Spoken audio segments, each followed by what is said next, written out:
Bien, mesdames, messieurs, on est parti pour la troisième table ronde. Juste un petit mot pour vous dire qu'il y a des bus qui vont partir tout à l'heure à 17 heures.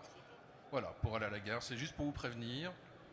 La synthèse de l'événement se fera vers 16h30. Mais voilà, si vous avez des trains, ça sera à 17 heures qu'on part. Mais dans l'immédiat, c'est le top départ pour la table ronde numéro 3.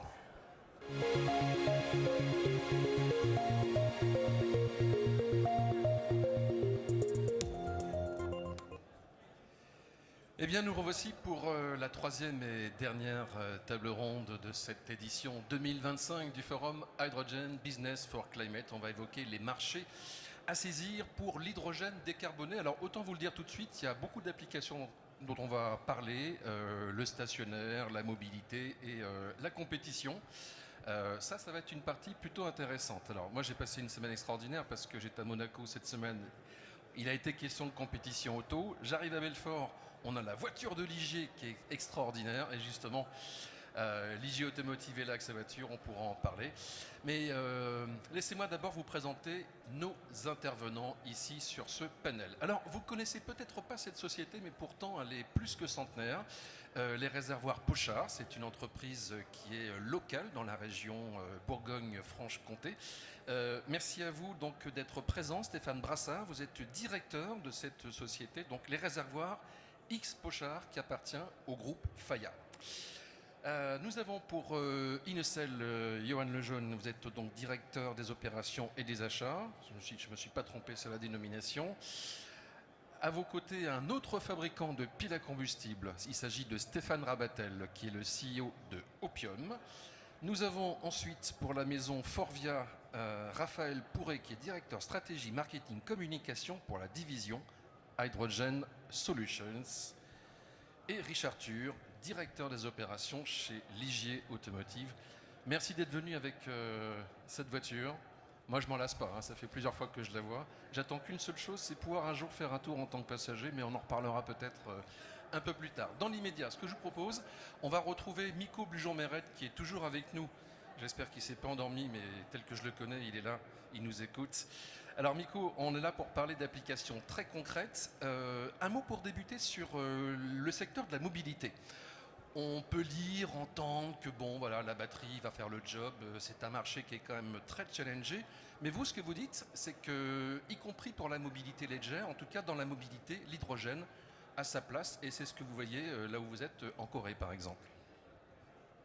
Oui, alors bonjour à tous, et puis il y a trop de copains sur cette table ronde pour que je les salue pas, donc j'espère que vous allez avoir de bons débats, qu'on va bien se marrer.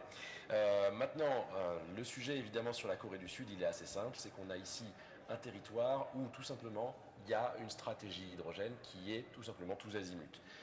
Il y a ici, allez, 5 acteurs industriels majeurs, et ces 5 industriels majeurs ont une capacité d'action parce que ce sont des conglomérats multisectoriels qui en fait permettent de faciliter le passage à l'échelle avec des effets multiplicateurs sur l'hydrogène. Je prends un exemple concret, le cas de Hyundai, qui est évidemment un cas emblématique, pas juste parce que effectivement Hyundai a sorti la deuxième génération de sa Nexo, donc c'est-à-dire un SUV haut de gamme cet été, et que ce SUV haut de gamme marche bien plus que les attentes de Hyundai elle-même.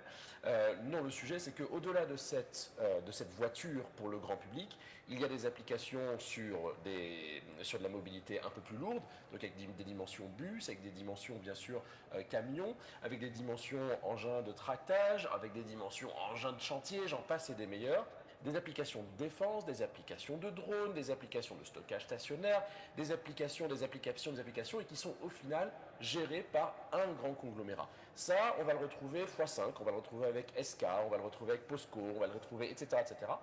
Et donc dans ce contexte, ce qui est en train de se passer effectivement ici en Corée du Sud, c'est qu'on a un État qui a une stratégie hydrogène extrêmement ambitieuse, qui en a fait l'un des 3 piliers énergétiques de sa transition jusqu'à 2040, qui met les moyens, et quand je dis mettre les moyens, pour vous donner un ordre de grandeur, l'État sud-coréen aujourd'hui, sur l'année 2025 et 2026, va mettre 600 millions de dollars américains, donc un peu plus de 550 millions d'euros, juste pour financer l'achat de véhicules hydrogène. C'est grâce à cela qu'effectivement sur la Corée du Sud, on a des objectifs qui ont été atteints, qui étaient en réalité des objectifs qui faisaient partie du très très haut de la fourchette espérée par l'État en 2020, en 2022 ou encore en 2024, les différentes fois où la stratégie nationale a été renouvelée. Et cet objectif, c'est quoi? Pour ceux qui étaient sur la table ronde d'avant, je vais me répéter, mais c'est l'objectif d'avoir plus de 50 000 véhicules à pile à combustible actuellement en circulation en Corée. Cet objectif sera atteint sinon à la fin de cette année, dans le courant du mois de janvier 2026, coiffant au poteau d'ailleurs la Chine. Il y a des applications derrière qui vont toucher le maritime, qui vont toucher le portuaire, qui vont toucher l'aérien, la fabrication de SAF, la désulfuration dans les raffineries. Il y a tellement d'autres choses comme cela. Ça touche aussi le nucléaire. Mais il y a deux secteurs, deux off-take qui sont en train de prendre effectivement de plus en plus d'ampleur en Corée, comme en Chine, comme au Japon, comme au Canada, et j'en passe, c'est les meilleurs. C'est l'ammoniac. Donc toutes les applications derrière de l'ammoniac, bien sûr. Il n'y a pas que les fertilisants. Il y a, pour ce qui est du Japon par exemple, ou de l'Indonésie, l'utilisation d'ammoniac par exemple dans les turbines, tout simplement pour en faire de l'électricité derrière. Vous allez retrouver le deuxième gros élément, ça va être la question du méthanol. Et ça, le méthanol, ou plutôt le e-méthanol du coup, l'enjeu, il est essentiellement porté par le secteur du maritime, mais pas seulement. C'est-à-dire que des acteurs, par exemple industriels, qui sont des fabricants de piles à combustible et qui espéraient tout simplement vendre des piles à combustible, ont commencé à changer leur approche, pour certains, et soit à faire en parallèle de piles à combustible classiques hydrogène, des piles à combustible au méthanol, par exemple. Et l'objectif ici, c'est pas de décarboner à 100%, et ça, on peut le déplorer, etc. Je ne rentre pas dans ce débat-là, ça, chacun pense ce qu'il veut. Mais il n'empêche que ce choix d'aller vers des piles à combustible au méthanol, ça permet de dérisquer, au fait, en réalité, de construire une filière, certes pas entièrement décarbonée, mais une filière qui permet de remonter en aval de chaîne jusqu'à de la production d'hydrogène qui, elle, peut être de plus en plus décarbonée et donc permettre, en fait, de faire un pool, de faire un tirage du marché par la demande. Et donc en réalité, ce qu'on est en train d'observer, c'est que sur l'année 2025, les territoires qui s'en sortent le mieux, parce que oui, c'est dur à peu près pour tout le monde, ce sont des territoires où vous avez donc ce tirage de marché par la demande. C'est des territoires où vous allez retrouver des États qui ont choisi, à partir essentiellement de la mi-2023, de réorienter leur stratégie hydrogène, après avoir le plus souvent beaucoup mis l'accent sur la capacité de production, de réorientation donc vers les infrastructures de connexion entre bien sûr la production et des usages potentiels, et de l'autre côté, tout simplement la demande.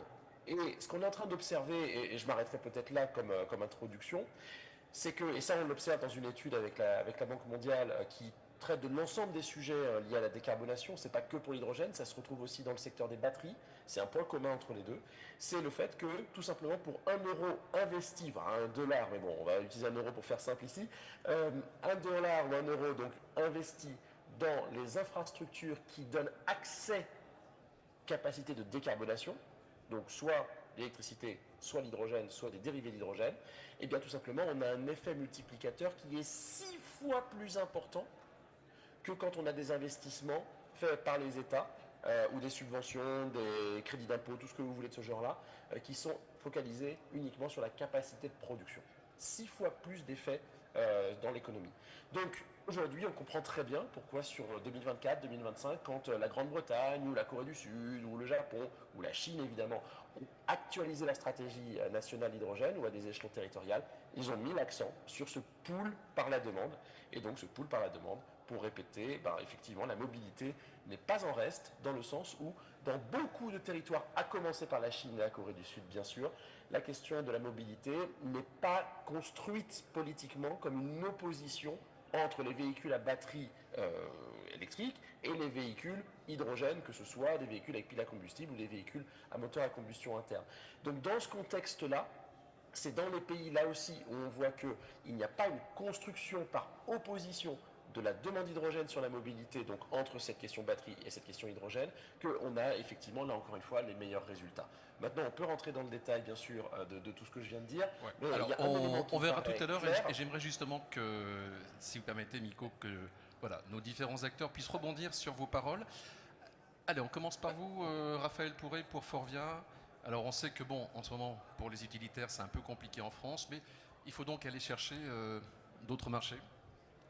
Alors bonjour à tous. Alors effectivement en France en ce moment c'est un petit peu compliqué pour le véhicule utilitaire léger à hydrogène.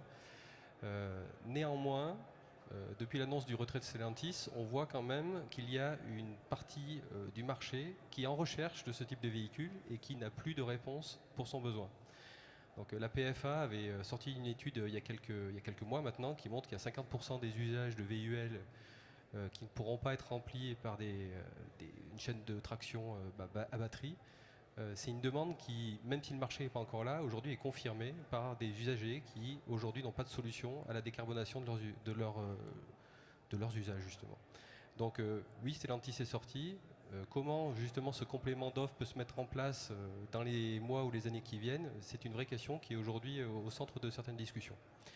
Donc ceci étant dit, pour la mobilité, effectivement, donc la mobilité classique telle que nous, Forvia, équipementier automobile, on la voit, on est aujourd'hui dans une zone intermédiaire puisque les clients OEM classiques sont plutôt sur des stratégies long terme. Et donc le marché tel qu'il va se développer aujourd'hui, il est lié à la mise en place d'écosystèmes qui vont être tirés par des approches locales, interconnectées entre elles, jusqu'au développement d'un marché qui permettra d'avoir le niveau volume nécessaire pour que les constructeurs classiques puissent avoir des flottes significatives.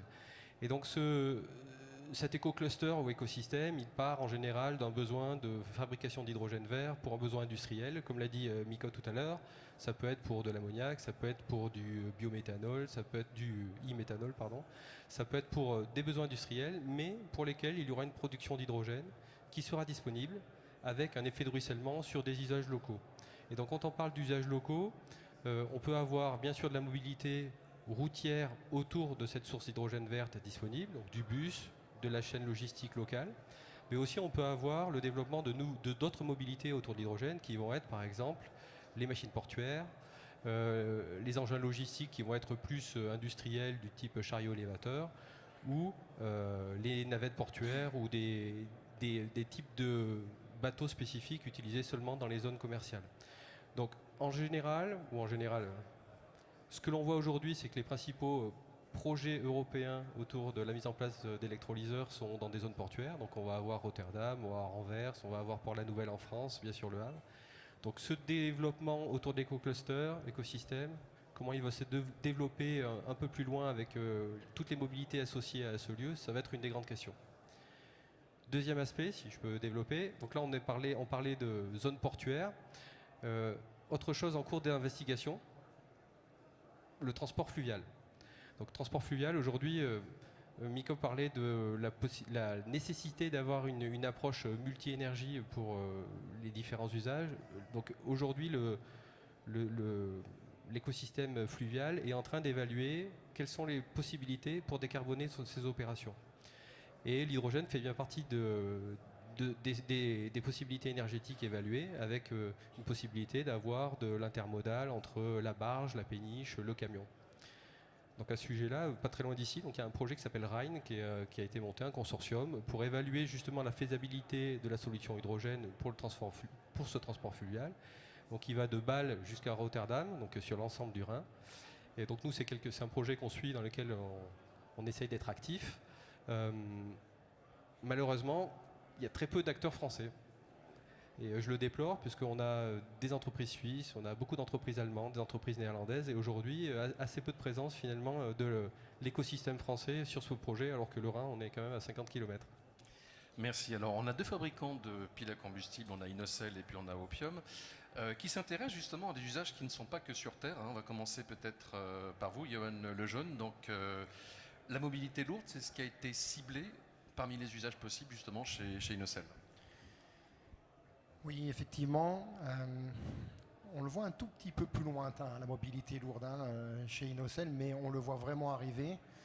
Pour preuve, on a une équipe dédiée qui travaille sur ce sujet, donc on reviendra après sur la partie stationnaire, mais effectivement, on a une équipe dédiée pour développer, adapter cette pile à la mobilité lourde et au maritime, parce que je reviens à ce que vient de dire mon voisin sur le maritime, il y a des vrais usages et des vraies demandes sur ce sujet qui vont grandir.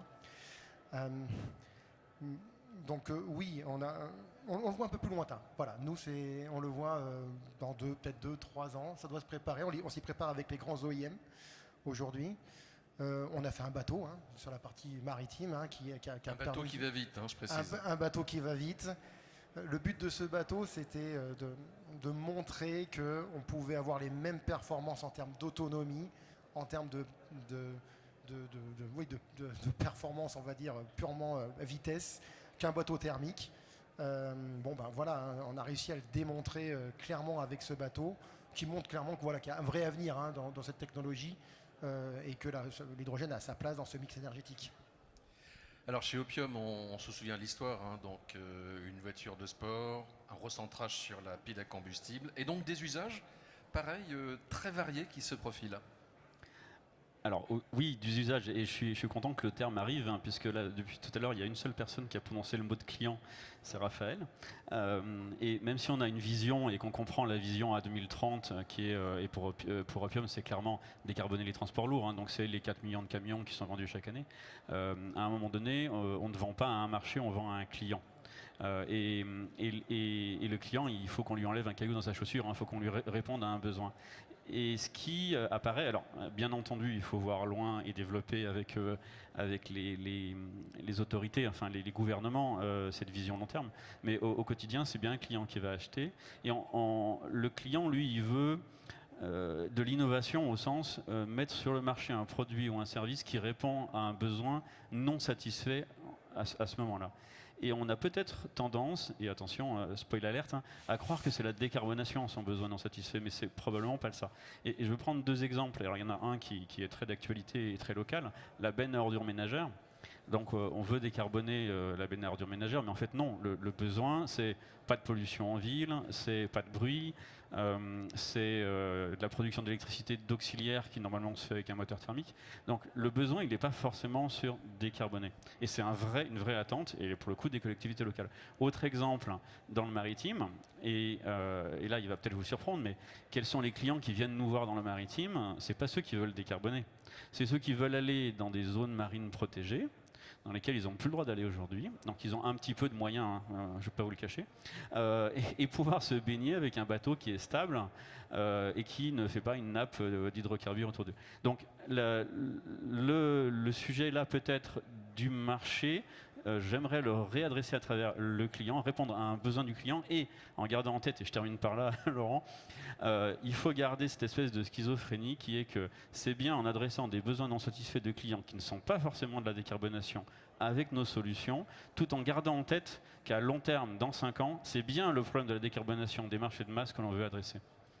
Alors, ce matin, le maire de Belfort a évoqué une benne à ordures hein, qui va arriver. Ce segment qui est une niche, est-ce que chez Opium, chez Inocel, c'est quelque chose que vous pourriez un jour adresser? Parce qu'apparemment, il y a des besoins à satisfaire. Alors justement, pour moi, c'est typiquement dans le marché du routier, les pionniers. Et c'est peut-être le terme plutôt que marché de niche. Alors je sais que je l'utilise très souvent, moi aussi. Mais du coup, il y a marché de niche, mais là, j'aimerais client pionnier. En fait, je pense que c'est recentré sur le client pionnier qui, pour des raisons qui peuvent être de la décarbonation, mais qui souvent n'en sont pas, ou sont d'autres choses avant, finalement passer à la pile à combustible et être le leader, le pionnier qui va embarquer ensuite tout l'écosystème de réservoirs, de stations-service, etc. Et donc la benne à ordures ménagères, alors c'est moins sexy, on est d'accord, qu'une Machina. Donc, mais ça aurait moins de succès à l'extérieur que la voiture de Ligier. C'est moins sexy que la Ligier, je confirme, mais c'est carrément plus utile. Bah, je peux que confirmer ce que vient de dire Stéphane. La réponse est oui pour répondre à ta question. On s'y prépare. La benne à ordures ménagères fait partie d'engins qui ont besoin de piles plutôt forte puissance ou du moins de piles à combustible qui est adapté à ce type de véhicule, comme le sport auto, et je pense qu'on y reviendra après. Donc oui, Inocel s'y prépare. Inocel on a cette stratégie-là aussi. Et vous le verrez très prochainement voilà, dans l'actualité. Merci. Retour à Séoul pour retrouver Miko Bujon-Meret. J'aimerais qu'on dise un petit mot sur le train parce que vous avez dit suivre ça, mais en France, on se pose quelques questions par rapport à Alstom. Qu'est-ce qu'on peut dire sur d'autres pays, justement, l'approche que peuvent avoir la Corée, la Chine? Oui, pardon pour tout à l'heure, j'avais oublié qu'on allait faire des allers-retours. Du coup, sur le train, effectivement, on a des marchés qui commencent à émerger dans plein d'autres endroits qu'effectivement la Corée ou la Chine.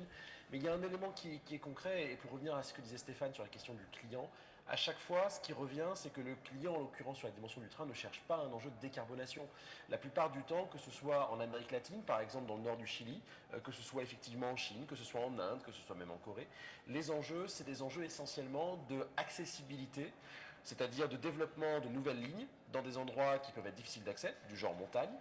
Et un autre endroit qui va être difficile, c'est des endroits où jusqu'à maintenant les lignes n'ont pas été électrifiées et donc l'hydrogène apparaît comme une solution de décarbonation mais aussi de fiabilité et d'augmentation de la fréquence des lignes qui est beaucoup plus importante que d'essayer de monter quelque chose avec des cathéters avec des caténaires qui peuvent effectivement être très coûteuses. Donc sur la dimension du train, vous avez des applications absolument tous azimuts, mais il y a une application parmi toutes qui est en train actuellement de se développer, donc nord du Chili, potentiellement Canada, Chine et autres. Ce sont les applications minières, c'est-à-dire des trains qui font des courtes distances avec des usages intensifs et qui de fait vont desservir des capacités avec du poids très très important. Alors on va avec vous aborder un autre domaine, c'est celui du transport de l'hydrogène. Côté pipeline, ça va très vite en Chine par exemple. Ils construisent à la vitesse de la lumière de nouvelles canalisations. Oui, parce qu'en fait, ce que j'allais vous dire tout à l'heure, avant de passer la main à nos participants, c'est qu'il y a un enjeu qui est absolument clé dans tout ça pour livrer tous ces marchés et tous ces clients, c'est la question des réservoirs, la question du stockage, la question de ce fameux transport et ces infrastructures. Donc aujourd'hui, en Chine, les deux éléments clés du plan quinquennal 2026-2030, c'est le stockage et ce sont les réservoirs. Les réservoirs, on parle de quoi? On parle de réservoirs avec une subvention directe jusqu'à 30% du CAPEX pour tout ce qui va être stockage liquide ou ce qui va être stockage solide, donc hydrogène métallique. Et le deuxième élément, c'est effectivement donc, le soutien au développement du stockage géologique, donc c'est-à-dire souterrain, en grande quantité, et des pipelines. Alors pour vous donner un élément, un ordre de grandeur sur les pipelines, et j'arrêterai là, c'est le champion évidemment chinois des pipelines, PipeChina, qui a évidemment le mandat de l'État pour développer des réseaux. Mais comme c'est en fait le principal pétrolier chinois Sinopec qui a la compétence sur la génération, le transport et l'utilisation jusqu'au client final de l'hydrogène, c'est en fait Sinopec, donc le concurrent direct de Total Energy, qui est en charge de bâtir les premiers milliers de kilomètres des réseaux de pipeline. Donc aujourd'hui, en un mot, en Chine, l'objectif d'ici 2030, c'est 6000 km de pipeline 100% hydrogène pur. Et dans une région en particulier, la région de la Mongolie intérieure, donc c'est-à-dire là où on a le plus grand potentiel de production d'hydrogène électrolytique en Chine, à elle seule, c'est 4000 km de pipeline dont on se parle, avec un réseau que je ne vous détaillerai pas ici, mais qui a pour objectif de faire des ramifications qui vont jusqu'à Pékin, puis ensuite au port principal de Tianjin, et puis sur la partie est jusqu'à Dalian, un autre port principal, et enfin dans le centre de la Chine, là où vous avez des éléments effectivement d'application minière. Merci Miko, à tout à l'heure. Alors, on a pour les réservoirs deux représentants. J'aimerais qu'on vous présente les réservoirs Pochard, parce que c'est toute une histoire. Hein. Moi, j'avoue que je ne connaissais pas l'entreprise. Vous pouvez nous en parler, Stéphane? Ce monsieur Pochard était une espèce d'inventeur et il a fait pas mal de choses. Hein. Oui, tout à fait. Les réservoirs Pochard, c'est plus de 100 ans d'expérience. On est totalement dans le thème de l'innovation parce qu'on a suivi les airs du temps. Au début du siècle dernier, avant de travailler sur les réservoirs, on a créé les premières machines à laver. Alors c'était des machines à laver manuelles dans les années 20. On s'est adapté au fur et à mesure et puis on est venu se spécialiser dans les réservoirs depuis maintenant 90 ans. Donc pour survivre aussi longtemps, forcément, il faut faire preuve d'innovation. C'est quelque chose qu'on sait faire. Donc on a tout un savoir-faire qui existe depuis plus de 90 ans dans la maîtrise des gaz, dans la maîtrise des eaux. Et donc l'hydrogène, finalement, c'est un bonus qui vient un petit peu éclaircir l'horizon parce que non seulement c'est des produits qu'on maîtrise, mais en plus, ça vient nous challenger parce que on parlait de la vision client. Nous, maîtriser les gaz, on sait faire.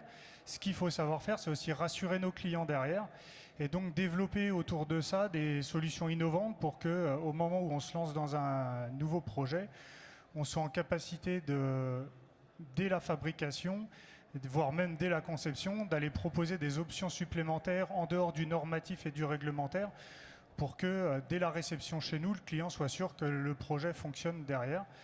Donc c'est vraiment le cœur de notre métier, c'est le réservoir et toute l'innovation qui va derrière, rassurer les clients, être pragmatique sur les solutions à trouver, s'adapter à eux. Et ça passe par travailler avec le tissu de PME qui sont proches de chez nous, qui va permettre simplement d'étoffer notre savoir-faire et puis de montrer à nos clients que 100 ans d'expérience, c'est pas se reposer sur ses acquis, c'est innover au quotidien. Vous êtes basé à Autun, en Haute-Saône, c'est ça? C'est ça, Autun en Saône-et-Loire. En Saône-et-Loire, donc, pardon. ouais. À chaque fois, je fais la confusion. Donc oui, absolument. Mais vous êtes bien à Autun, on est bien d'accord. Et ça fait 15 ans, je crois, que vous êtes dans l'hydrogène. Oui, c'est ça, dans l'hydrogène depuis une quinzaine d'années. Donc on a avancé forcément crescendo sur ces projets-là. C'est des marchés sur lesquels on continue de se développer.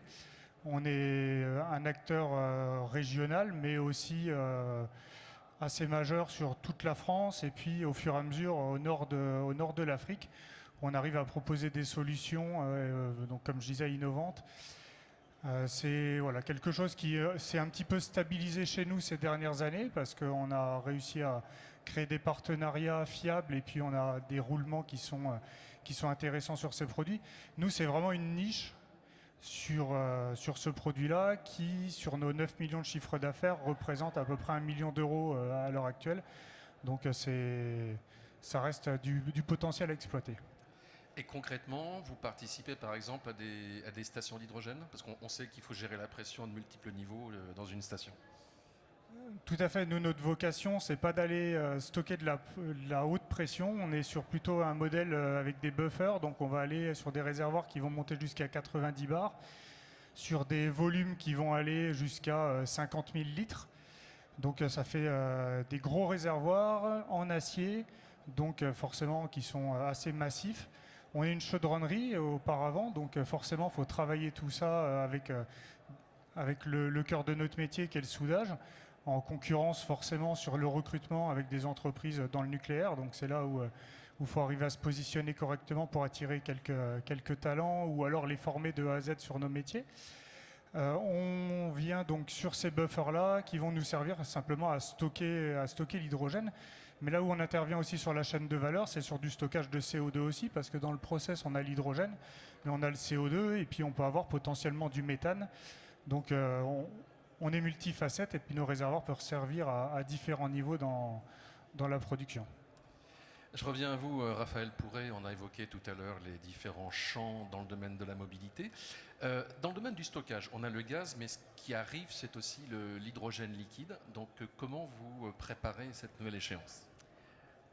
Alors c'est une excellente introduction. Ce qui arrive, la question c'est ce qui arrive quand. Donc effectivement, comme l'a dit encore une fois Mika, que je cite à tout bout de champ, la Chine a une stratégie qui est multi-technologie encore une fois sur l'hydrogène, liquide, gazeux, solide, et qui se donne les moyens et les ambitions de développer ces trois technologies. Ceci étant dit, ce que l'on voit aujourd'hui des autres marchés, c'est que le liquide, pour la mobilité en tout cas, est considéré comme une technologie de transport de l'hydrogène qui viendra plus tard, post-2030. Pourquoi ? Parce que pour que l'hydrogène liquide soit intéressant d'un point de vue coût d'utilisation, coût du transport, enfin la chaîne complète, il faut que les quantités à transporter soient suffisantes. Et aujourd'hui, d'ici à 2030, en tout cas pour la mobilité ou les secteurs que nous desservons, on ne voit pas encore de cas d'usage intéressant pour le développement du liquide.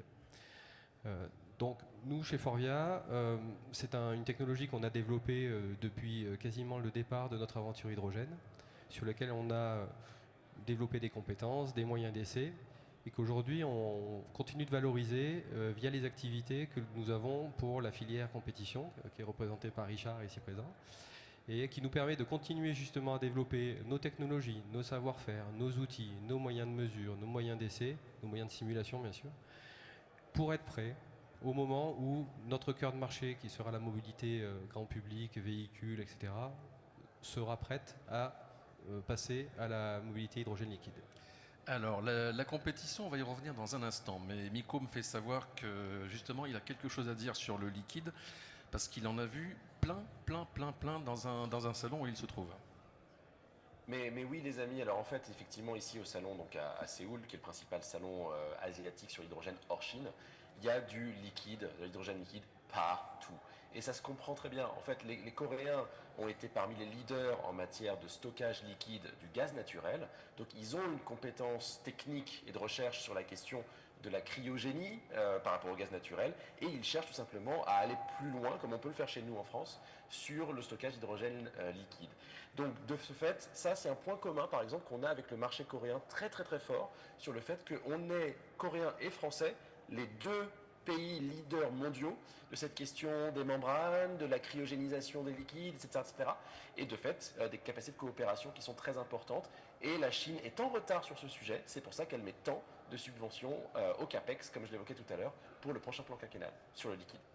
Merci. On va évoquer à présent la compétition. Ça, c'est un domaine qui va être passionnant. Alors, je le répète, il y a cette Ligier voiture conçue par Ligier Automotive et Bosch Engineering qui se trouve à l'extérieur. Alors, cette voiture, c'est pas simplement un choca, c'est une voiture avec un moteur à combustion à hydrogène.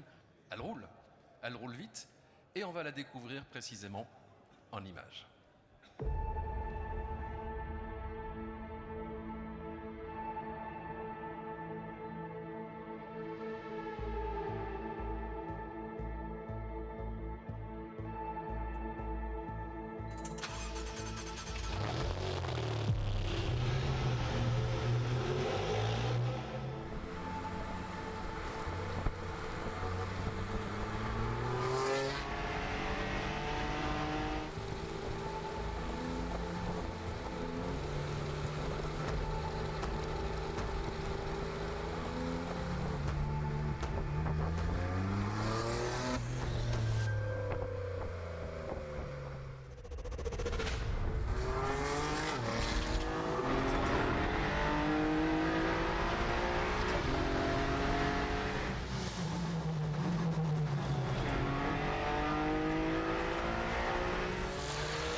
Il n'y a pas à dire, le bruit, ça suscite quand même plus d'émotion que le sifflement des voitures électriques. C'est complémentaire. Non, ça arrive. Ça marche. Effectivement, la genèse, en tout cas la gestation de cette voiture, elle a différentes origines. La première, c'est Ligier, en tant que constructeur de voitures de course, se pose évidemment la question de l'avenir de son activité dans le futur. Donc, il faut qu'on réfléchisse comment demain on va proposer à nos clients et au monde du sport automobile des véhicules qui s'inscrivent dans la transition à la décarbonation. Effectivement, les courses automobiles aujourd'hui font appel à de l'électrique, mais il y a peut-être une autre voie, en tout cas à court terme ou à moyen terme. Et on a voulu démontrer avec Bosch qu'on était en capacité, dans un délai très raisonnable, de mettre en place et de présenter un démonstrateur. Cette voiture-là, c'est pas une voiture de course, c'est avant tout un labo, un démonstrateur. Vous n'avez mis que 7 mois pour la faire. Exactement. Mais on a effectivement réussi, dans un timing aussi court, à démontrer que ça fonctionnait. Et je pense que le premier message important, c'est de dire techniquement, ça fonctionne. On sait faire rouler une voiture, on sait transformer un moteur, et c'est un moteur qui vient d'une voiture de série. Donc on n'a pas fabriqué spécifiquement un moteur. Donc nous sommes partis d'un moteur existant qui a été modifié par les ingénieurs de Bosch Engineering et qui a su donner très rapidement un niveau de performance très élevé, et quasiment les performances du moteur d'origine. Ça, c'est très important quand on réfléchit après rétrofit et toute autre activité future sur d'autres applications que la course automobile, évidemment. On a su aussi mettre en place les niveaux de sécurité et de safety qui viennent dans l'inconscient liés à l'hydrogène, et ça, c'est fondamental. Et donc, on a, j'ai envie de dire, pu démontrer dans un délai très court que la techno, elle était mature, elle était maîtrisée, et que tous les progrès qui ont été faits ces 10-20 dernières années sur les moteurs à combustion donnaient du sens, en tout cas, à une solution avec un carburant, en tout cas avec de l'hydrogène. Donc aujourd'hui, on a atteint des niveaux de performance, mais aussi d'émissions qui sont très très très intéressants et qui nous ramènent à des valeurs qui sont vraiment très faibles. Je prends un exemple, en termes d'émissions de NOx, on est 4 fois en dessous de la norme Euro 7. Voilà, à ce stade-là. Et on va encore travailler. Donc c'est pour démontrer qu'on peut s'inscrire dans une démarche de décarbonation, et en tout cas pour notre activité, notre métier, elle est fondamentale. Donc on prépare l'avenir. La voiture, on l'a vu rouler ici sur le circuit du Mans, mais elle roule aussi à Magny-Cours. Et précisément, il y a quelques jours, c'était le 20 novembre, il s'est passé quelque chose sur le circuit. Oui, alors au-delà je dirais, de trouver une solution, une alternative à la compétition telle qu'elle est aujourd'hui, c'est tout ce qu'on peut imaginer derrière. C'est-à-dire que, j'ai envie de dire, l'action d'un acteur comme Ligier et d'autres, c'est aussi de démontrer que la course, ça peut être un laboratoire important pour accélérer le développement. Et quand tu disais en 7-8 mois on fait une voiture, ça le démontre bien. Mais à côté de ça, cet outil, cette voiture, elle va générer de l'activité. Et à Magny-Cours, effectivement, le circuit, il veut être aussi un acteur de ce développement-là et participer et offrir un terrain de jeu. Parce qu'aujourd'hui, comme toujours, et on l'a vécu dans l'électrique, il faut avoir les moyens de rouler, trouver un endroit où il y a de l'hydrogène, il faut le produire, il faut le distribuer. Et donc on a voulu démontrer il y a une quinzaine de jours qu'on pouvait facilement mettre en place de la distribution, faire rouler des voitures, et plusieurs voitures. En l'occurrence, il y avait 2 autos qui ont roulé sans problème, qui ont ravitaillé dans des délais très courts, et on a pu faire essayer la voiture et démontrer en tout cas à tous les acteurs locaux qu'on pouvait démarrer avec une solution sur un circuit qui est dans la région Bourgogne-Franche-Comté, mais au-delà de ça, comme disait Raphaël tout à l'heure, alimenter, pourquoi pas, tout un système à côté de transport urbain, de transports locaux, et ainsi de suite. Donc on a aujourd'hui devant nous la possibilité d'écrire, et en tout cas de raconter et de mettre en place des écosystèmes. Là, en l'occurrence, on parle de la compétition, mais il peut être bénéfique pour bien d'autres activités. Et c'est un beau projet. Il faut préciser que le pôle véhicule du futur anime toute cette technopole au niveau de l'innovation à Magny-Cours. Raphaël Pourret, la compétition, ça vous parle aussi? C'est dans l'ADN maintenant, j'allais dire, de Forvia. Pour reprendre une petite formule, c'était une petite pique entre nous par rapport au Mans. Vous êtes partenaire de Mission H24. Vous avez vu comme notre ADN s'est modifié rapidement? C'est incroyable. C'est incroyable. Je pense qu'on met à mal les lois de la nature. Donc effectivement, notre engagement à supporter les entreprises impliquées dans la compétition est très récent. Puisque aujourd'hui on est partenaire du projet Mission H24 pour le développement et la fourniture d'un système de stockage d'hydrogène liquide pour le démonstrateur d'une formule Le Mans à venir, on va dire, qui est pour nous une excellente opportunité vu la puissance médiatique de l'ACO, la visibilité globale de ce qui se fait au Mans sur la course d'endurance. On a une vraie opportunité de pouvoir justement développer, démontrer la possibilité d'utiliser une technologie comme la pile à combustible ou le moteur à combustion hydrogène avec un stockage qui soit développé par Forvia. Donc aujourd'hui, comme je l'ai dit tout à l'heure, le positionnement, c'est principalement sur l'accompagnement, études, simulation, testing, création de prototypes, mise à l'épreuve de ces prototypes. Et aujourd'hui, on travaille avec différents acteurs, dont Alpine, qu'il a annoncé publiquement, donc je peux le dire, pour lequel on travaille en commun sur un couple pompe cryo-réservoir. Notre vision en tant que fabricant, développeur de ce type de réservoir, c'est que, étant donné qu'on est dans une phase de démonstration de la technologie, on a intérêt à avoir des solutions les plus communes entre les différents constructeurs de châssis qui vont s'engager dans cette aventure de la démonstration technologique et d'essayer d'avoir des standards, c'est un bien grand mot pour la course automobile, mais en tout cas des communautés d'intégration sur la technologie stockage entre les différents constructeurs. Richard, naturellement, l'hydrogène liquide, c'est ce que vous regardez pour la suite du projet? Oui, complètement. Nous avons réalisé ce premier véhicule pour démontrer que la techno était maîtrisée, mais avec un stockage gazeux. En parallèle, nous avons échangé avec la FIA et la CO qui a décidé de basculer sur du stockage liquide. Et effectivement, aujourd'hui, on travaille à adapter cette techno-là à une voiture de route. Et donc là, c'est vraiment un gros challenge. Et je trouve très intéressant pour les ingénieurs d'ailleurs, parce qu'aujourd'hui, on est en train de transposer des solutions dans le spatial sur des véhicules 4 roues. Donc il y a effectivement pas mal de choses, et en particulier sur le moteur à combustion interne. Des verrous techno qui sont enlevés, qu'on n'a pas forcément dans la pile à combustible, avec des pompes cryogéniques qui doivent résister à un certain nombre de choses et qu'on qu'on doit créer. Donc effectivement, je trouve que ce qui est important, c'est cette techno-là, elle doit permettre aussi de développer un pan d'activité. Et ce que je trouve pour moi fondamental, c'est d'assurer aussi cette activité industrielle. Le métier, si je donne quelques chiffres au niveau de la course automobile, en France aujourd'hui, ça génère un chiffre d'affaires de près de 3 milliards, dont 1 milliard qui concerne uniquement la partie industrielle, en complément des activités sur circuit, des locations de pistes, ainsi de suite. Donc, je suis soucieux, on est soucieux, et au-delà de l'IG, c'est une activité, et l'hydrogène peut permettre justement de développer de nouveaux produits, de nouveaux composants, certes pour des marchés de niche, mais ce qui va être fait dans la course auto, on va peut-être pouvoir le voir demain, dans 10, dans 15 ans, dans des véhicules de transport plus lourds ou ferroviaires ou autres. Alors aujourd'hui, il y a un championnat qui existe, c'est Extreme H, on en a parlé ce matin. Il y a bien sûr le projet de l'Automobile Club de l'Ouest, avec la FIA, donc dans le cadre des 24 heures du Mans et du WEC 2028, ou en tout cas avant 2030, on peut l'espérer. La réglementation sera ouverte à la fois au moteur à combustion et aux piles à combustible. Et là, suivez mon regard, il y a peut-être des acteurs, ils tournent la tête en disant qu'est-ce qu'il va me demander. On va commencer peut-être par Opium. Stéphane Rabatel, on se souvient que c'est un ancien coureur du Mans qui est à l'origine de Opium. Est-ce que quelque part, les 24 heures du Mans ou la compétition en général, ça pourrait vous remettre le pied à l'étrier par rapport à la course? Alors, c'est un ancien vainqueur en LMP2 des 24 heures du Mans, je tiens à préciser. Oui, en 2011. Olivier Lombard, ouais, tout à fait. Alors, il y a trois intérêts au sujet. Aussi bien l'histoire. L'histoire d'Opium est faite de la compétition. Les équipes qui ont rejoint Opium étaient des équipes passionnées de compétition.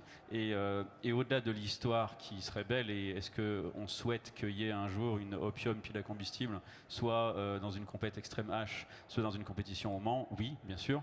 Mais pas forcément pour les raisons qu'on croit, c'est pour des raisons à la fois techniques et des raisons à la fois humaines. Et ce qui a été évoqué tout à l'heure, faire ce qui a été fait en 7 mois, c'est juste parce qu'il y a des équipes qui sont passionnées et qui font des choses que normalement on ne fait pas. Et chez vous, cette compétence, elle est là, c'est ça? Eh ben, c'est comme ça qu'ils sont arrivés, c'est comme ça qu'ils ont fait la Machina. Donc ça, c'est la raison humaine, elle est absolument fondamentale. Enfin, si j'ai dans mes équipes 2 projets, il y en a un sur, désolé pour la benne à ordures ménagères, mais si on est à 10% de l'objectif Perco En même Conso, temps, une benne à ordures ménagères aux 24 heures du Mans camion, ça peut marcher. Non, mais enfin voilà, je reprends cet exemple-là, mais s'il y a 2 projets, et il y en a un, c'est si vous atteignez pas les objectifs, on court pas le Mans. Je peux vous assurer qu'on courra le Mans. Voilà.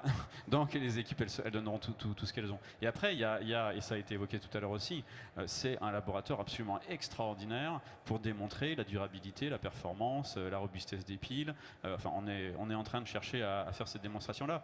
Et donc, comme laboratoire de tests, d'essais, de validation, ou au contraire d'essais, erreurs et de nouvelles expérimentations, c'est absolument unique. Donc, alors, à Monaco, un des interlocuteurs disait qu'on arrive à développer à peu près 10 fois plus vite des technologies quand on fait de la compétition que quand on fait un développement industriel. Ce qu'a dit exactement Ali Russell de Extreme H, c'est qu'une année de compétition, ça équivaut à 10 années de R&D dans l'industrie classique.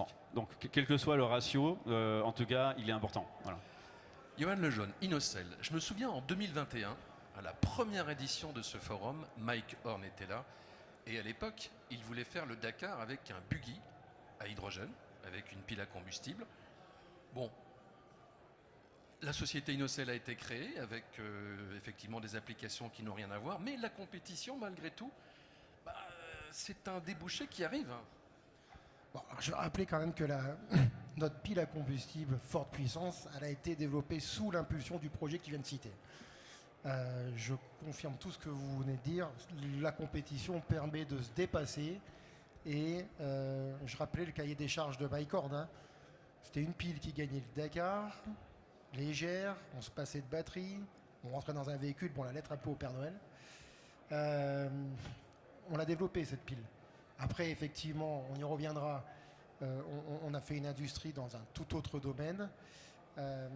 Mais la compétition permet de faire avancer les choses.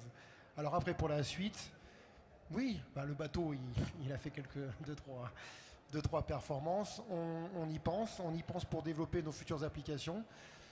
Voilà, c'est une voie. Mais voilà, je rappelle que ça a été possible grâce à ça.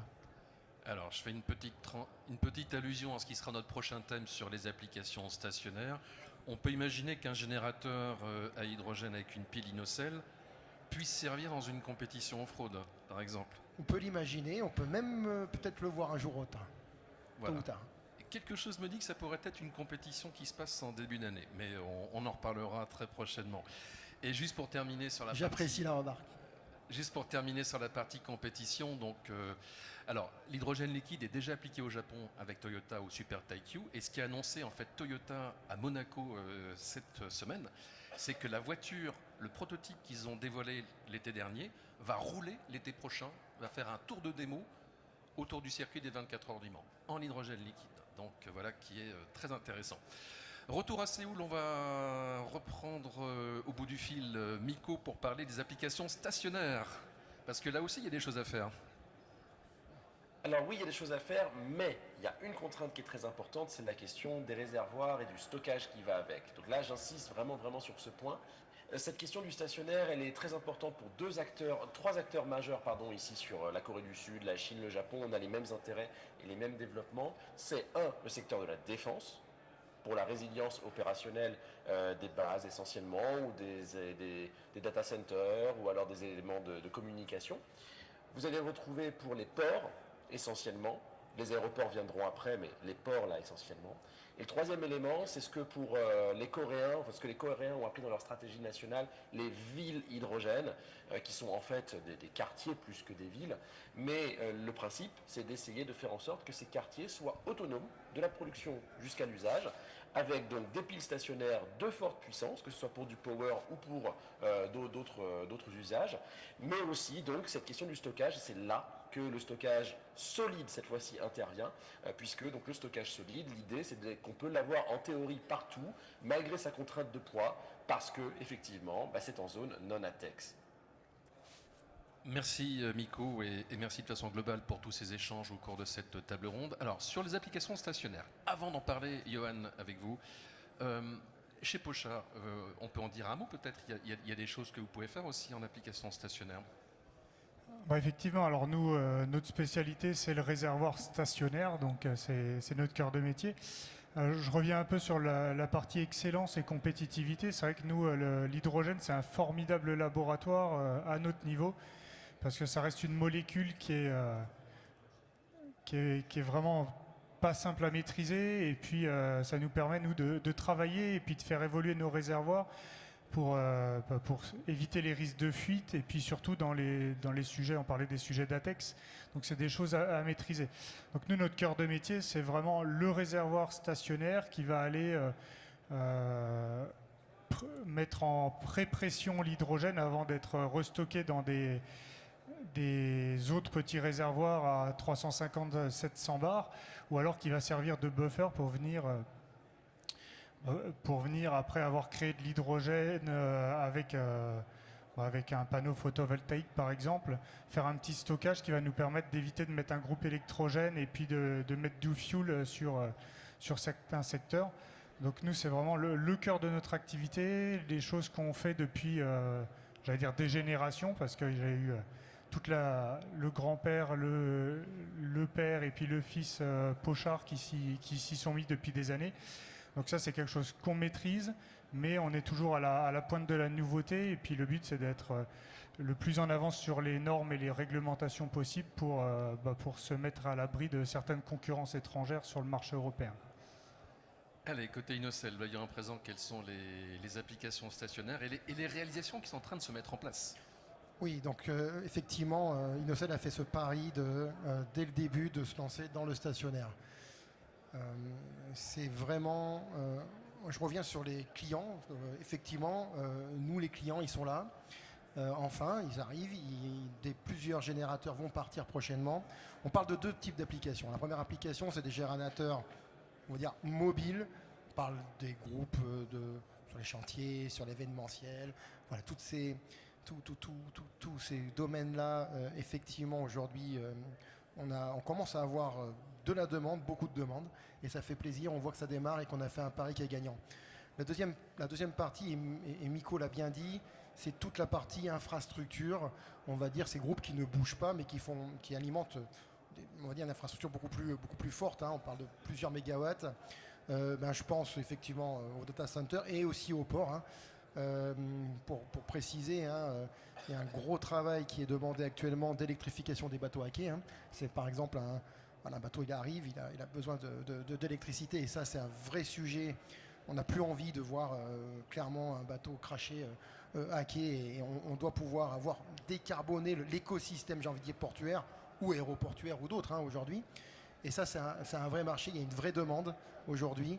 On a mis du temps à le démarrer et ça fait plaisir. Mais pas que, je reviens à ce qu'on disait aussi, pour faire marcher ces groupes, il faut de l'hydrogène, il faut l'infrastructure qui va bien et tout.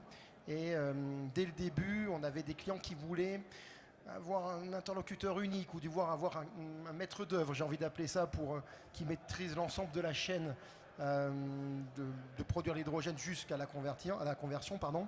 Voilà, donc on a très rapidement compris ça et donc après pas 36 000 solutions, hein, soit on achète les compétences qui vont bien, soit on s'associe à des groupes qui peuvent le faire et nous on l'a fait avec Equans, hein, donc le groupe Bouygues. On est en train effectivement de créer cette chaîne-là et de proposer cette chaîne-là d'une manière globale aux clients qui existent aujourd'hui.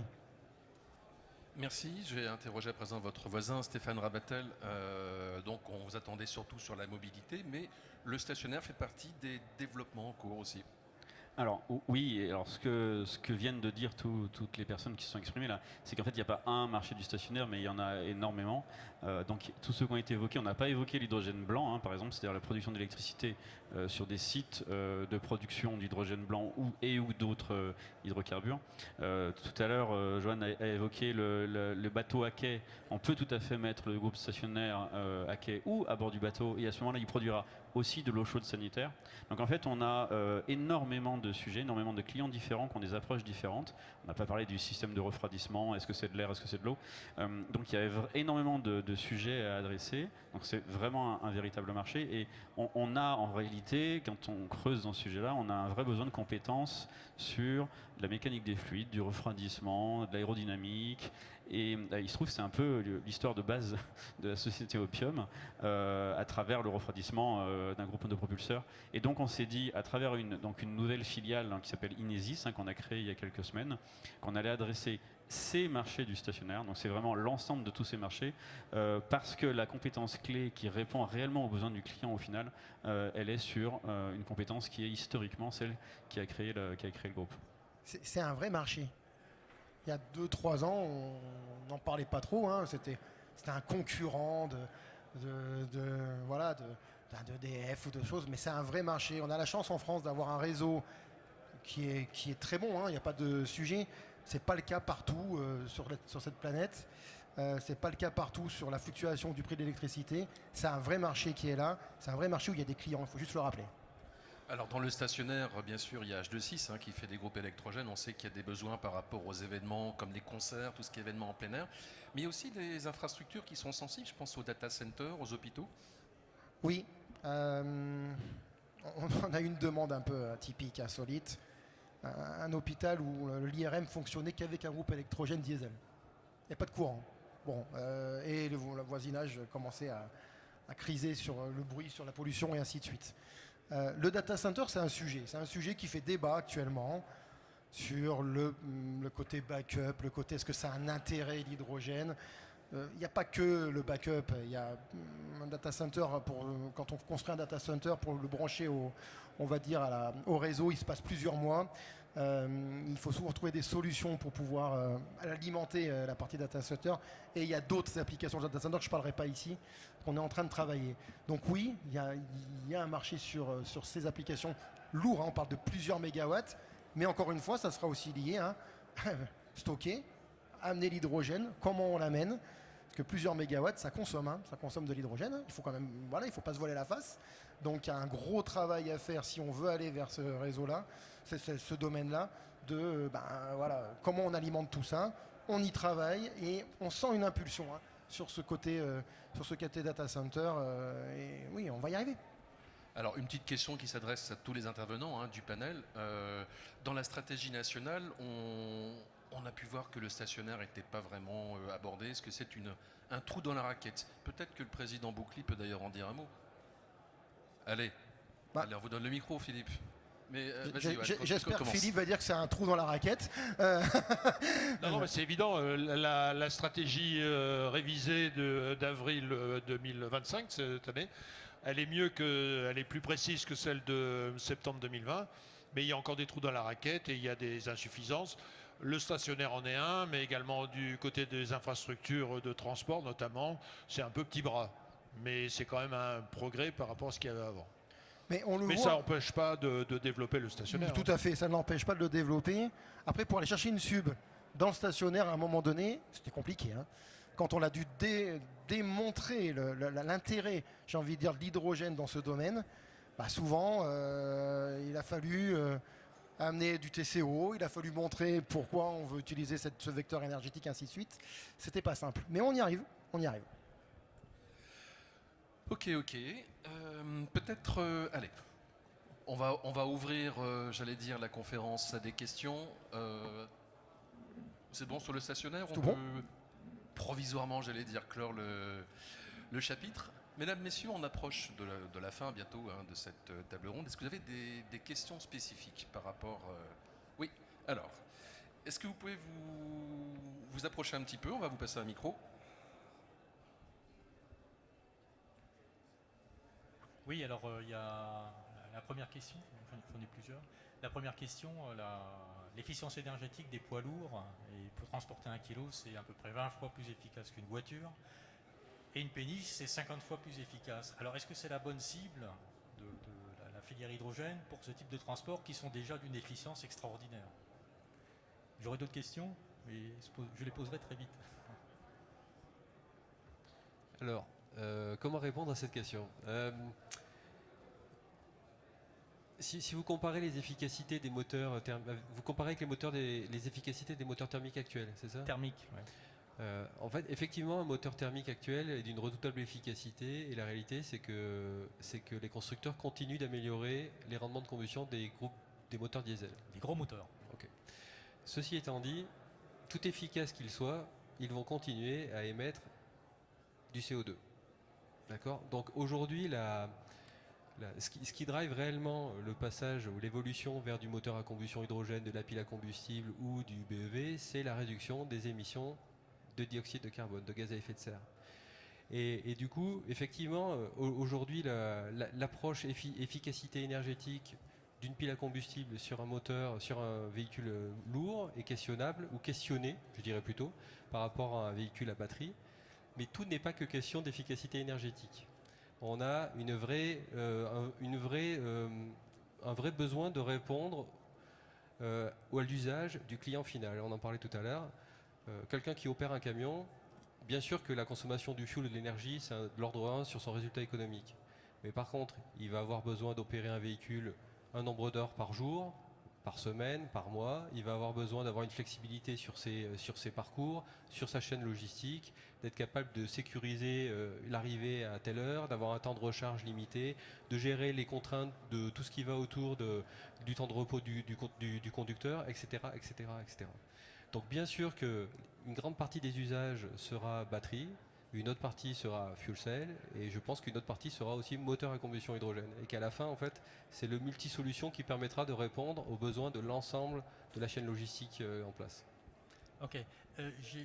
Oui. Non, mais je suis complètement en phase avec ce qui vient d'être dit. C'est pas une compétition de techno. C'est une techno pour un usage et c'est un techno. Je voulais le préciser parce qu'on parle d'efficience depuis des années. Ça fait des années que je suis personnellement dans ce milieu-là. Et bon, vous avez raison, il faut en parler d'efficience, mais pas que. C'est l'usage qui fait aussi pourquoi on va avoir telle ou telle techno. Alors, une autre question.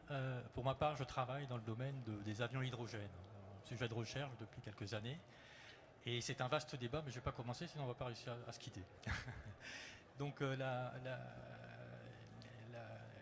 j'ai aussi travaillé d'ailleurs sous l'assistance vélique des cargos, donc les cargos à voile.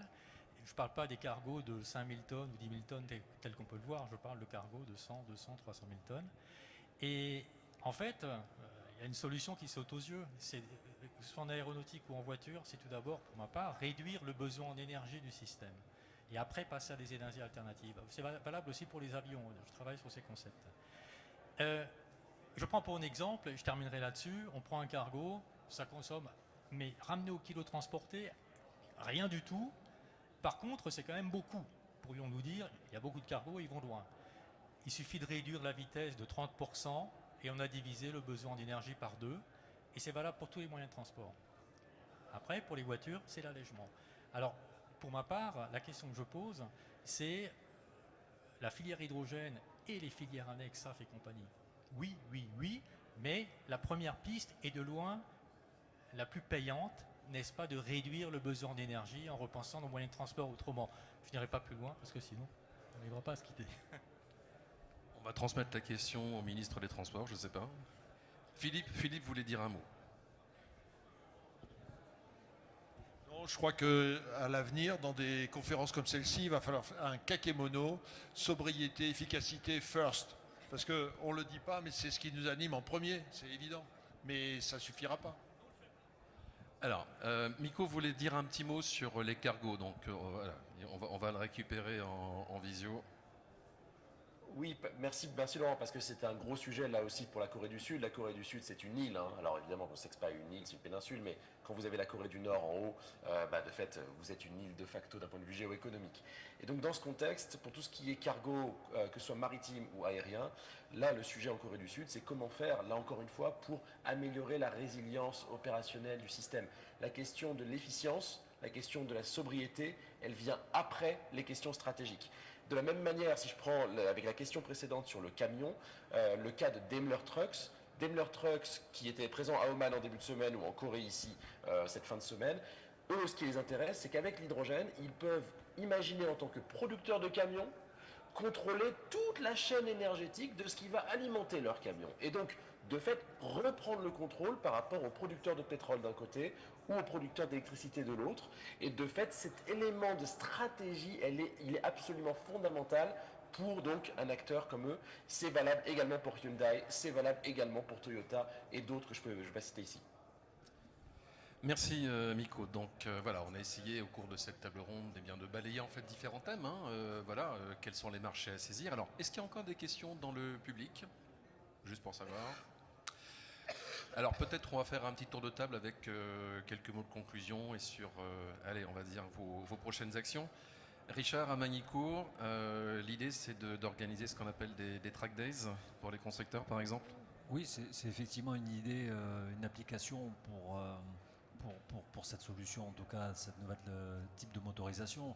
Aujourd'hui, les circuits, on est basé à côté de Magny-Cours, les circuits sont utilisés 100% de l'année. C'est-à-dire que je crois qu'ils ferment 30 jours par an. Donc en fait, il y a une activité forte qui s'est créée, ce qu'on appelle les track days, comme tu dis Laurent, où le particulier ou le possesseur d'une voiture sportive vient rouler. Donc l'idée, c'est pourquoi pas proposer une solution décarbonée pour faire ces activités-là, en tout cas assurer la pérennité sur tout l'écosystème sport auto et l'automobile en général, en tout cas sur un tracé sur un circuit, quoi, effectivement. Merci. Côté Forvia, Raphaël Pourré. Donc nous, en conclusion, pour moi, ce qu'on a partagé aujourd'hui, cet après-midi, c'est vraiment une vision d'un marché en devenir avec beaucoup d'opportunités, que ce soit sur la mobilité terrestre, marine, fluviale, un petit peu d'aérien, même si ça a été à peine évoqué, le power gen, bien sûr. Et nous, notre ambition chez Forvia, c'est de mettre à disposition un catalogue de produits réservoirs de stockage d'hydrogène qui permettent d'adresser ces besoins dans les années qui viennent, qui seront sur des petites flottes, des usages un peu spécifiques autour d'écosystèmes tels que développés au début de l'intervention, avant d'aller vers la grande échelle. Et la grande échelle, nous sommes persuadés qu'elle viendra, c'est une histoire de temps, mais elle viendra. Et comment nous nous préparons pour être au bon niveau de technologie et de performance produit au moment où justement ce scale-up aura lieu. Stéphane pour Opium. Alors, nous, nos clients pionniers, donc on l'a un peu évoqué tout à l'heure, c'est bien les clients maritimes. Donc les prochaines étapes là dans l'année qui s'annonce, c'est de continuer à adresser ces clients avec des offres à forte valeur ajoutée. Donc clients qui peuvent être soit donc dans le domaine de la plaisance, hein, comme on l'a évoqué un peu, mais qui peuvent aussi être des clients dans du travail. Donc le VU de la mer, donc le VU terrestre a pas eu la même chance avec l'hydrogène, mais le VU de la mer, qui représente quand même des bateaux qui sont de 10 à 12 mètres, est un vrai marché et des clients aujourd'hui sont prêts et sont moteurs pour avancer vers cette technologie-là. Johan Inocel. Qui dit client, qui dit production maintenant. Donc on a démarré l'usine. Il faut produire. Hein. Voilà, donc on a cette chance de pouvoir, on a fait ce choix, pardon, d'être souverain et de pouvoir faire nous-mêmes nos plaques. Bon voilà, on part du feuillard et on fait tout. On essaye d'être au maximum européen. Voilà, j'ai envie de dire. Et le challenge maintenant, c'est, je m'adresse un petit message à ma directrice d'usine qui est dans la salle et je lui adresse un message en lui disant que il faut démarrer et les machines sont là et voilà, parce que les clients sont là. Je le redis, les clients sont là. On doit fournir l'année prochaine. On a plusieurs générateurs qui vont partir. Donc voilà. Côté réservoir Pochard, Stéphane Brassard. Alors nous, le challenge dans les années à venir, c'est vraiment d'étoffer notre maillage de fournisseurs, de compétences autour de ce marché-là. Forcément, comme on disait, on est à Autun, au cœur de la Bourgogne, on est en concurrence avec de belles entreprises dans le nucléaire.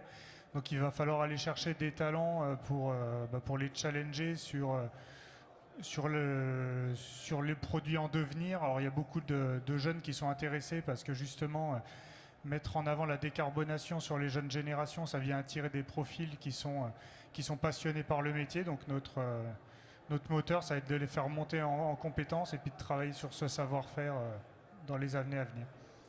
Alors je ne sais pas si Miko est encore avec nous, s'il veut dire un dernier mot de conclusion.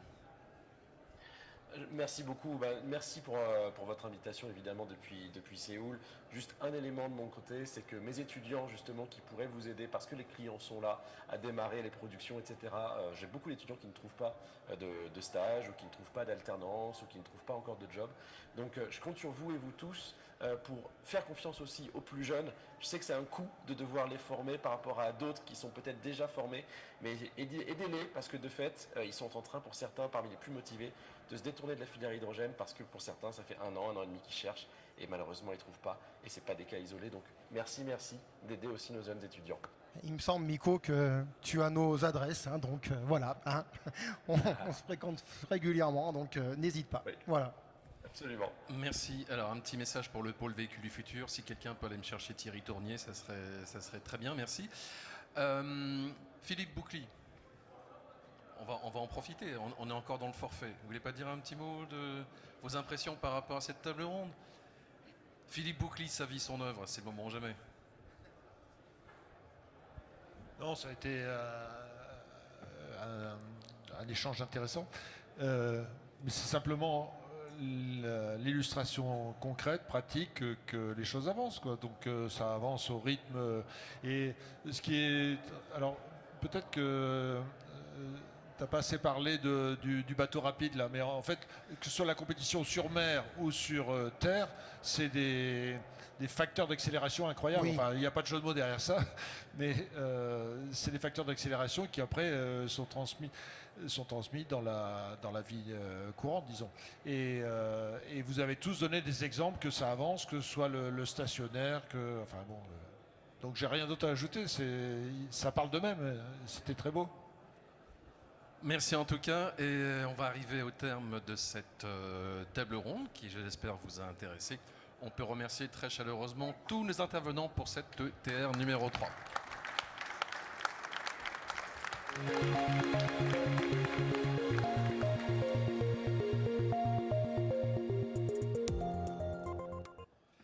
Et on arrive à la conclusion de cet événement déjà.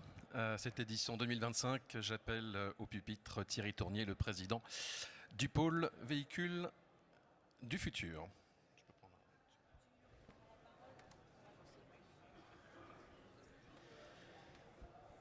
Très bien. Donc le moment est arrivé de se dire un petit mot avant de clore cette magnifique journée. Alors déjà, je voudrais vous remercier tous pour votre participation active, qui ont permis effectivement de faire de cette journée un grand succès. J'ai échangé avec beaucoup d'entre vous. Il semble qu'effectivement ce nouveau format de une journée plaise beaucoup. Ça permet également, avec le format des stands beaucoup plus ouvert, d'augmenter, d'intensifier les échanges, les discussions. Le positionnement dans le calendrier également de l'événement. J'ai entendu que quelque part maintenant le forum hydrogène de Belfort devenait un peu le before de Evolution, c'est-à-dire c'est le moment où on reprend contact, où toute la filière qui a la tête dans le guidon toute l'année se resynchronise pendant une journée, retravaille sur de nouvelles bases, se resynchronise en termes de marché accessible, d'état de l'art de la technologie, d'orientation technologique, de stratégie, de soutien financier, de dispositifs de financement, élabore des nouveaux projets. Et beaucoup d'entre vous ont déjà pris date pour se reparler de ces projets à évolution, pour les faire avancer. Et donc je pense qu'effectivement, on a trouvé là un format, comme la filière qui cherche son marché, qui cherche à s'adapter. On a travaillé sur ce nouveau format qui est peut-être plus approprié à la situation de la filière. Je reviendrai également sur ce qui a été dit ce matin, notamment par la force politique, qui a permis de poser finalement les bases de ce forum, c'est-à-dire un soutien politique sans faille, une politique volontariste de développement ici de ces technologies pour accélérer ici un marché qui, on le comprend, est beaucoup plus en Asie qu'en France, mais néanmoins, on comprend que le cap reste le même, que les élus changent, mais que le projet reste le même. On parle ici de la grande valeur à travers le fait d'avoir pu créer cette filière, 25 ans de travail. C'est un actif, c'est ce qu'a dit l'État. Et donc on comprend qu'il y a vraiment l'ambition de continuer le travail. Il y a une vraie compréhension par rapport aux difficultés, au fait que effectivement les promesses de volume, de marché, de financement ne sont peut-être pas tenues. Mais néanmoins, il y a un chemin. Et en travaillant ensemble, eh bien, on se rassure sur le fait d'être sur la bonne voie. Donc vraiment, des retours très très positifs. Sur un forum également, ce qui ressort, c'est qu'il est à taille humaine et que ce format très concentré est vraiment très très positif. Je remercierai bien évidemment tous nos financeurs, l'État, la région, la ville de Belfort, le Grand Belfort, le pays de Montbéliard et nos partenaires. Et puis, un mot également sur la technique, sur l'Atria. Un grand merci pour cette performance, c'est très réussi. Les équipes également du pôle Véhicules Futurs qui travaillent pendant quasiment un an pour arriver à organiser ce forum. Je remercie particulièrement Véronique Nardi qui est pilote de ce projet pour le pôle. Et je vous dis que vous pourrez tous compter sur l'énergie et le travail du pôle pour travailler sur le fait que ces conditions de réussite d'un événement puissent être travaillées pour que cet événement puisse peut-être avoir à nouveau lieu l'année prochaine. Donc voilà, grand merci à tous. À très vite pour le prochain rendez-vous à Evolution. Merci. Merci et n'oubliez pas 17h le bus pour ceux qui ont un train à prendre. À très bientôt. Bonne fin de journée.